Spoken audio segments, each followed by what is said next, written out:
On entend dire que l'alunissage d'Apollo 11 en 1969 a été secrètement filmé en studio par Stanley Kubrick, grand réalisateur du XXe siècle, notamment de 2001 Odyssée de l'espace, qui aurait été appelé pour fabriquer un fake parce que la NASA n'était pas capable d'envoyer des astronautes pour de vrai sur la Lune.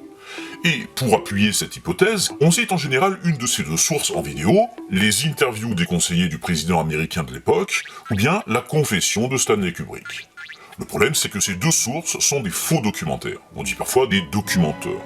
C'est-à-dire que ce sont eux-mêmes des fakes qui ont été créés au départ comme des canulars par leurs auteurs pour faire semblant de dénoncer un complot, mais là où ça devient vraiment problématique, c'est que ces créations ont fini par leur échapper.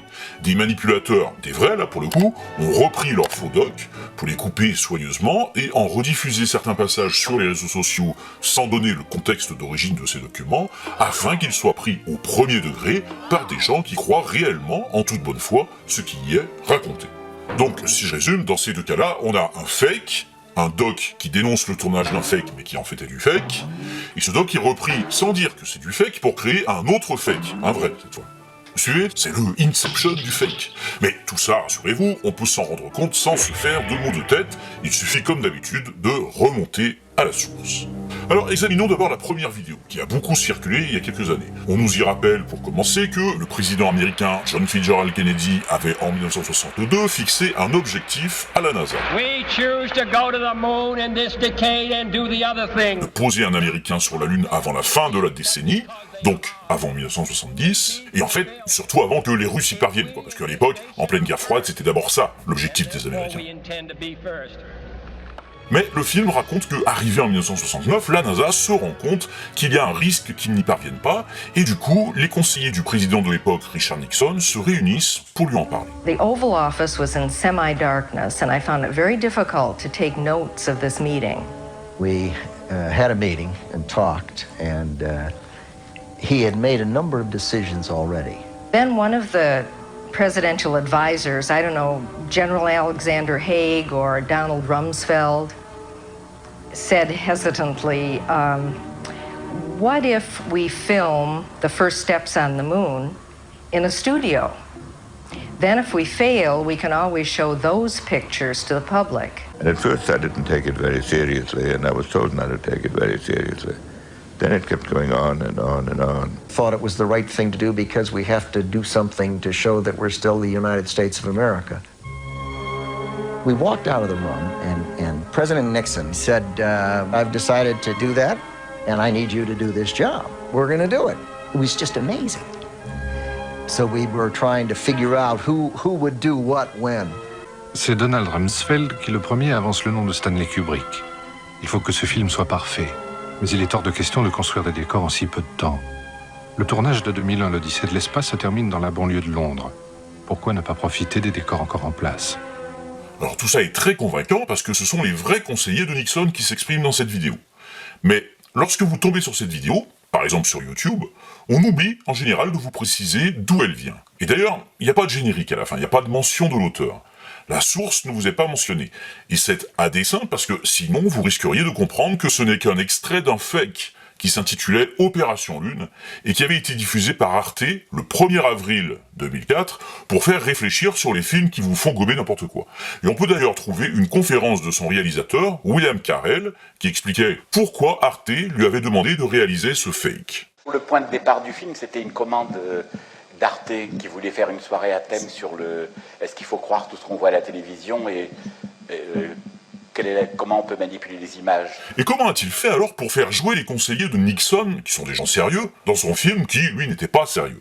Eh bien, il n'en a pas eu besoin. Il a juste repris des interviews qu'il avait faites de ses conseillers, 2 ans plus tôt, pour un vrai documentaire, cette fois, qui était consacré aux coulisses du pouvoir américain, et qui ne parlait pas du tout d'Apollo. J'avais fait un film sur le Watergate 2 ans avant, et il a suffi que je prenne les entretiens et de détourner, quand il parle du plus grand scandale qui aura jamais lieu, c'était de croiser les entretiens.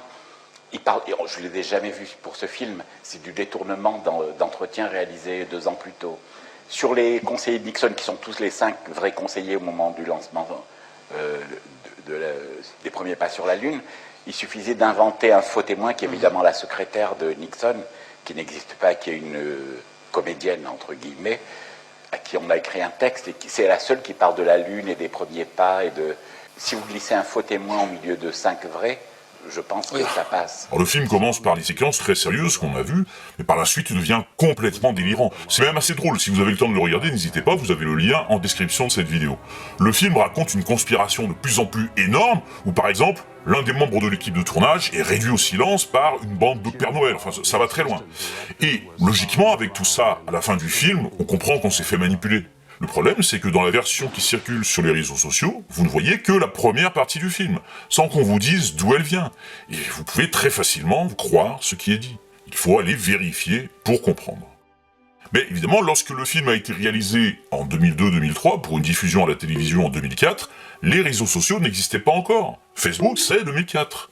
Twitter 2006, TikTok 2016. Donc ce qui s'est passé, c'est que les producteurs n'ont pas anticipé à l'époque toutes les dérives qui allaient avoir lieu et la manière dont leur film serait détourné. Et le second film, diffusé sur les réseaux sociaux en 2015, là c'est une soi-disant confession de Stanley Kubrick, soi-disant tournée en 1999, mais qui aurait été conservée secrète pendant 15 ans après sa mort à sa demande. Et dans cette interview, il explique ceci. Moon landings all were fake, and I was the person who filmed it. You're serious. Bon, dès qu'on compare à des images du vrai Stanley Kubrick, ça tient pas une seconde. Ce sont pas ses sourcils, qui sont assez caractéristiques, c'est pas sa barbe non plus. Bon, mais à la rigueur, tout ça, peu importe.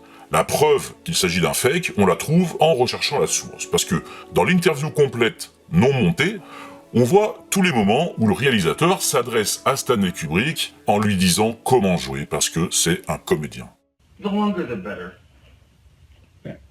It's common sense, Tom. You don't want your family and your work to be sullied by this. That's why you want the distance. Okay, all right. This is common sense. All right.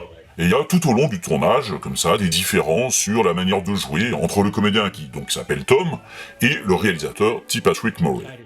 Yes. When I talk or anything, or even when you talk, put your glasses down a bit and look over your glasses and tilt your head down. That's the only thing I noticed about him that he does. Puis là où le fake ne peut pas tromper un vrai connaisseur du travail de Kubrick, c'est sur sa qualité d'image, tout simplement. Stanley Kubrick, c'était un perfectionniste de l'image. Il cherchait à contrôler toute la chaîne, du tournage à la diffusion. Il allait jusqu'à demander à visiter les salles de cinéma qui allaient projeter ses films pour s'assurer que les conditions de projection n'allaient pas gâcher son travail sur le son ou sur l'étalonnage. Alors, sérieusement, il n'aurait jamais accepté pour une confession aussi majeure d'être filmé d'une manière, excusez-moi, aussi dégueulasse. Pardon de dire les termes, hein, mais ce fake, il salit son image dans tous les sens du terme.